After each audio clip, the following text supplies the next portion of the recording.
আসসালামু আলাইকুম। আমি সাইফুল ইসলাম, আয়কর আইনজীবী, সদস্য ঢাকা ট্যাক্স বার অ্যাসোসিয়েশন। আপনাদের স্যালারি ট্যাক্সের ইনভেস্টমেন্টের যে চেঞ্জটা এসেছে ফাইন্যান্স অ্যাক্ট 2026 সেটা ক্লিয়ার করার জন্য ছোট্ট একটা লার্নিং ভিডিওতে চলে আসলাম।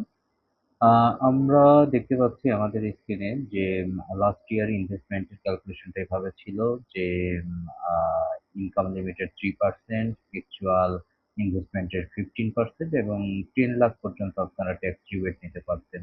বাট এই জায়গা দুটো এখন চেঞ্জ হয়েছে। আনচেঞ্জ আছে এইটা 3% ইনকাম ট্যাক্সের লিমিটটা ঠিক আছে। ট্যাক্সেবল ইনকামের 3% পর্যন্ত আপনি রিবেট নিতে পারবেন। বাট আপনার অ্যাকচুয়াল ইনভেস্টমেন্ট আগে যেটা 15% নিতে পারতেন সেটা এখন থেকে 10% নিতে হবে। আর রিবেটের সিলিংটা যেটা আগে ম্যাক্সিমাম 10 লাখ ছিল সেটা এখন ম্যাক্সিমাম 7.5 লাখ।